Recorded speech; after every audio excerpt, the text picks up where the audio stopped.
Thank you. Have a good day. Good night. I'm sorry. All right. Welcome back to a brand new video. I see the red vehicle rolling out. There was a New York Predator Department vehicle with two Predator police. All right, about a couple cars in front of the bus, and you know, like I said, all right, you leaving? Where you leaving, bro? He was waiting for the bus to pull in. He was parked in the bus lane. And look at her doing her standing up there doing her hand signal.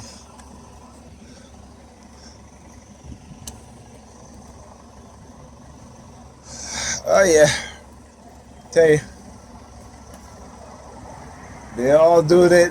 Like I said, it's never ended. As a TI, you gotta understand that. Yes, I said as a TI, in New York Predator Department using their sirens.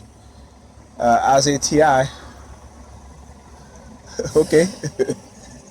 So check this out. So he was in the bus lane, parked up here. The bus pulled in, got off the bus. He made a U-turn and let her out the vehicle.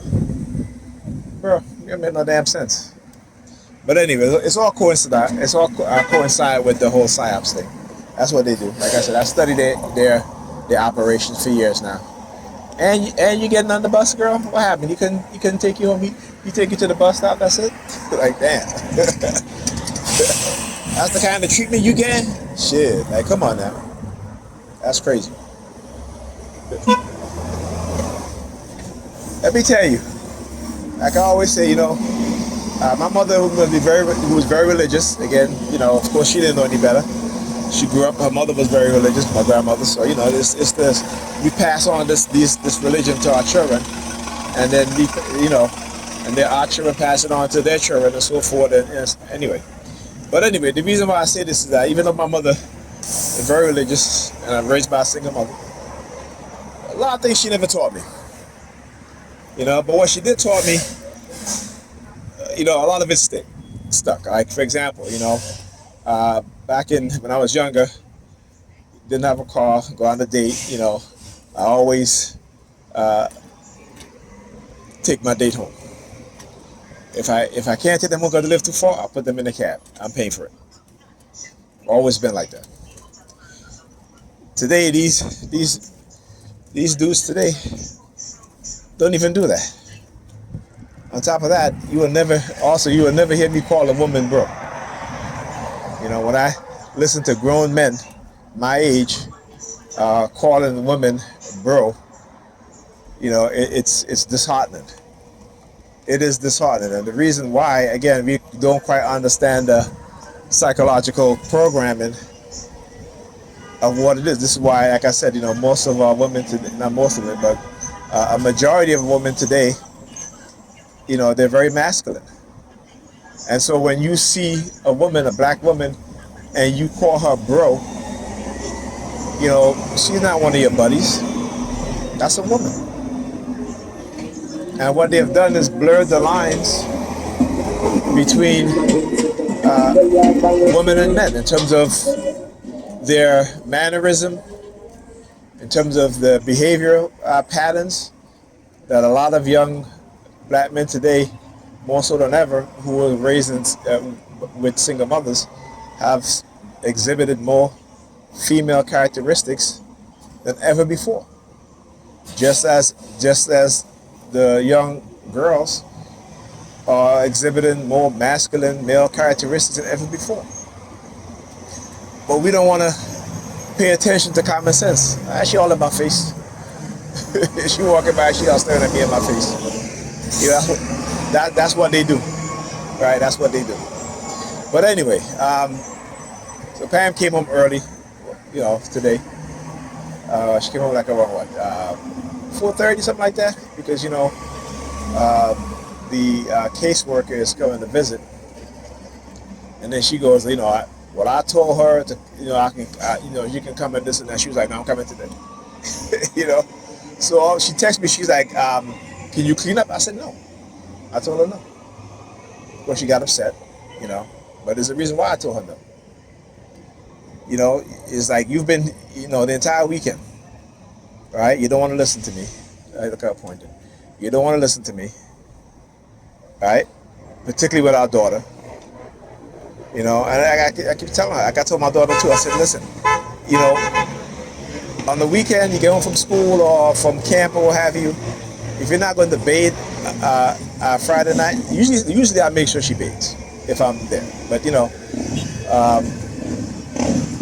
since it was my weekend to see them, I had to come back, I left a little early. But I told her go take a bath, but her mother was like, no, I got to do her hair. And again, Saturday, the same thing. But I tell my daughter, I said, listen, even if you're not going to take a bath, at least wash below your arms and wash, you know, your private areas. Okay? Your private areas. Simple as that. As I said, as a girl, you need to be bathing every single day. And I can understand you're 12 years old on the weekend, you know, you may not feel like bathing on a Friday night, but wash your under your arm and wash your private areas. That's all. That's what I used to do on the weekend when I didn't bathe. When I was younger, I was a teenager. Right? Let's say Friday night I got home and, you know, didn't go to bed on Friday night. Before I went to bed, I, you know, washed below my arms and wash, you know, and then, but as a teenager, you're not thinking, I really should take a bath, but, you know. But anyway, but I'm saying, you know, just, at least you could at least do that. You know, because, you know, you're home for the weekend, you're not going anywhere. Right? And so I'm trying to tell Pam this, and you know, she just like brush it off, right? So she texts me, she comes in, she's like, she texts me, then she texts the kids, she says, Ethan, you need to clean up. You and your sister need to clean up. And I'm just like, yo, come on, man. You know, when I got there, I had to make my daughter clean up her desk area and underneath her bed. And I swept the floor before I left yesterday. When I came this morning, she had a whole bunch of stuff on the floor. I made her clean up again. All right, and I forgot to sweep the floor because I wanted to leave a little early. Right?